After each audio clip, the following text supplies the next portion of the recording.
Oh my God, I just did all of that work for $300. Hello friends, this is Archelaus, and I want to share a video about failure with you. I've had an interesting week, and today I've really felt a shift in my body with how I feel about myself and my business and my life and my abundance and all of that stuff. I feel like I just took a giant step forward, and it reminded me of all of the things I've done that have not worked or not gotten me the desired outcome that I'd wanted. So I'm going to weave together a bunch of things about failure and overwhelm and goal setting and going pro, and then really actualizing and embodying what it feels like to let it go, to relax into success. So if any of that sounds interesting, stick around. I'm going to weave you my story. I had a really cool conversation with a client I love this week, and she was feeling like she hasn't accomplished anything, like she's been going in circles in her business and nothing's really worked. It's so common that people feel that way. You know, it reminded me of all the things I've done in the past that didn't work. Luckily, I have this mindset that no matter what happens, I am going to be a success, and I am a success. As long as I'm trying, as long as I don't give up, it's working. Who knows where it came from? My parents, maybe. My dad's always been a great influence. My inner knowing that everything is fine and that everything will work out. But if you don't have that mindset that everything is great, even if you don't sell anybody on a webinar or you don't have any clients 1 month, then you're going to feel down. You're going to feel like you failed. You're going to feel like nothing's happening or you're not improving. And that can be a really scary place. And that is the place where a lot of people just decide that business isn't working for them and they give up. One of my specialties is helping people connect with their soul gifts and start their own business. And I see this over and over again. If they don't have the mindset that everything is working and they're still learning, and failure is part of entrepreneurship, they get so defeated and stop.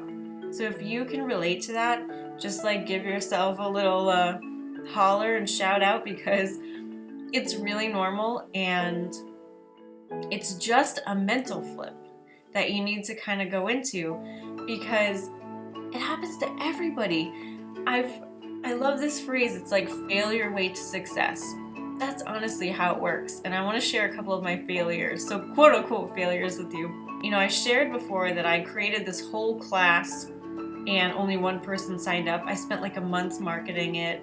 I thought it was going to be the greatest thing ever.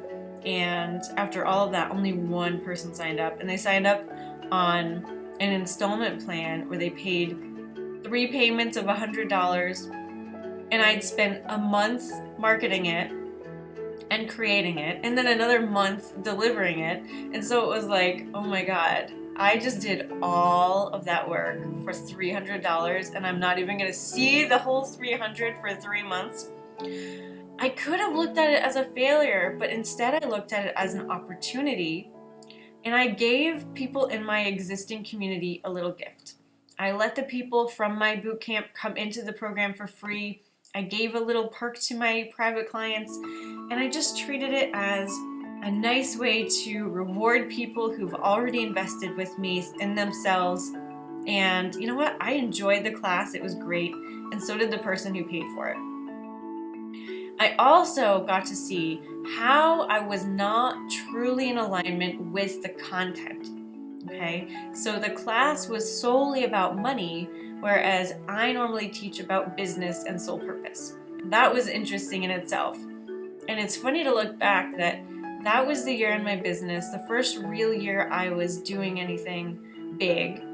And I didn't include intuitive art in that class. And that should have been my #1 red flag that it wasn't going to work, because I had noticed that when I did include intuitive art and things, it sold more than if I left it out. So that was like golden feedback for me that I was not totally in alignment. All right, that's the lesson I got out of it. But you guys don't know about all the other times that I gave webinars and talks when there was nobody on the other side, okay? One of my strategies early on was to give a free webinar that would introduce people to the Soul-Centered Business Bootcamp. Okay, I had this whole talk outline. It was brilliant. It was great. I had so much energy on these calls. I loved doing them. I did a lot of promoting, and like maybe 12 people showed up. I was happy with that. It was like my first webinar online, and it worked great. However, nobody bought from that call. Nobody. That was okay though. I was still excited. I was still enthusiastic. But then I scheduled a couple more and nobody showed up. But I had to re-record it anyway to put it into evergreen mode. And so I gave the whole thing and recorded it even though nobody was on the other line. And I believe I did that twice. These are the kinds of things that happen when you start your business. And obviously, if you have better systems in place, that's not necessarily going to happen to you. Even in my Certified Intuitive Artist program, right, and it's happened to me as well, we'll book a class, a local class to teach intuitive art, but if you don't follow up and market it, if you don't let your local calendars know about your class, if you don't make a flyer and give it to the venue, if you don't send an email, if you don't promote it in some way, or in many, many ways often, you can't really expect much of a return. So adjusting your expectations is super critical to allow you to get good enough at your craft, to get in alignment enough of what you're doing in order to start to see real results. You have to consider, I just heard someone say, you have to consider the first 2 whole years of your business as an experiment, right? You are just getting into what you do. You're just discovering what you do. And if you look at every little failure in that time as something that can defeat you and tell you that you're not good enough or you're not supposed to be doing that, then you'll stop before you ever really get traction. A lot of people tell me that I make this look easy, that, I am an example of how things can be full of ease in business, but I have this mindset that no matter what happens, I'm not stopping. No matter what happens, failure or not, it's all just information telling me whether I'm in alignment or whether I'm not in alignment. And I use that feedback all the times that I've failed in order to create something that is truly in alignment with me. And I'm so happy now that I've done that. It's true that when you're doing something you really love, that's really in alignment with you, makes you super excited, that the whole universe will come to support you. I've gotten support for my book launch that I didn't even ask for. I've got people working for me right now for trades or for free because they're really into the mission. I mean, it's so amazing what will happen if you just stick with it and make sure that you're putting your own vision, your own heart and excitement first, because you can't tell what's coming around the corner. I just used intuitive art to paint my business year ahead, and a lot of people say it looks like there's a rocket ship in it, and that's the first thing I saw too. I had my first 2 years in business. I'm in my 3rd right now. I'm so excited, and I am hoping that that little rocket ship is going to do magical things.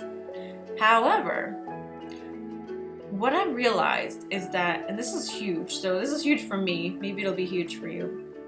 I have a lot going on this year. I have a book launch. I have my first real retreat that I'm hosting. I'm massively opening up the scope of my Certified Intuitive Artist program. More people are coming in. It's much more developed now. I mean, it's blowing my mind, all these things that are happening. That's so cool. And I was starting to get really overwhelmed with all that I have to create and all that I have to do. And I was wondering about goals. Like, I have goals this year of revenue I want to create because I want to bring on some more full-time people so that I can just create and they can do the business stuff. I've never quite understood if goals help me or hurt me. But in the past, whenever I put a goal on a month, my income would go down. It's like I can make so much money without a goal, but once I put a goal on it, I like go flat. So this year I was seeing what's going to happen if I do put a goal on this. It's an inspired goal. It's something I'm excited about. But as I got more overwhelmed, I realized that I was putting something exterior of me, I was giving that more importance than myself and my internal guidance. I was saying this goal is more important than how I feel. Or this revenue is more important than how I feel. Or getting this many book partners or this many corporate sponsors is more important than how I feel. And that I'm just a little worker bee that's making all this happen. And putting all of that stuff outside of me is what made me feel overwhelmed. When I took a step back, which happened literally today, and I realized that I'm the one that needs to be happy here. I'm the one that needs to be satisfied. I'm the one that's gonna create all this stuff. If I'm not doing it for me, then why am I doing any of this? I'm not a slave to intuitive art. I'm not a slave to money. I could care less about that stuff.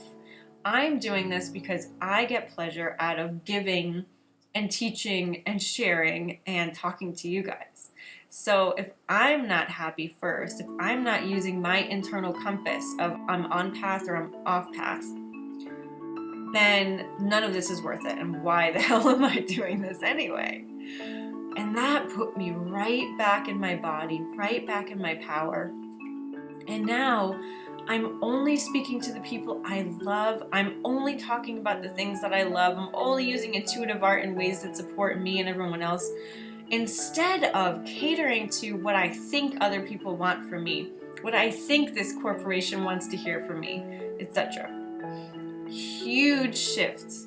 And I'm hoping that by me sharing this with you, you can maybe play around with the feelings of this, with the feelings of outer expectations and outer goals and inner aspirations and inner alignment and inner excitement. I'm still going to be motivated to do stuff. I am so motivated because I have all this excitement and energy bubbling up within me. So I'm still going to accomplish stuff. But what I don't need is to put all of my focus on the outside outcomes. None of that matters. If I focus on my inner excitement and my inspiration and take action on that, I am more unstoppable than if I hustle 100 hours a week on those outside goals. And because of this feeling, I made huge changes in my business around my systems, what I'm offering, etc. And it's only just going to further support what I'm doing this year.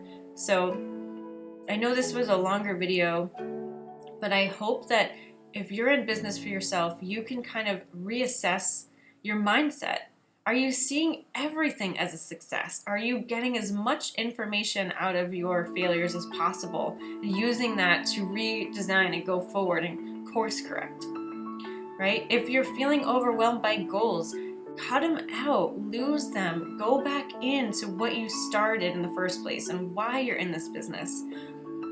You don't need something outside of you to motivate you. All of that can come from within. So check into what you're really feeling, what you want, and just let that fuel you. Awesome. So, and if you want to chat with me about any of this, if you are in business and you want more help, you want to be involving intuitive art in your services or in your life, let me know. I'd love to speak with you. We're actually enrolling for the new semester of the Certified Intuitive Artist Program right now, and I'd love to talk to you about it. In the meantime, let me know how you're feeling, how you're doing, what you see in my painting, and I will talk to you very, very soon. Lots of love. Bye-bye.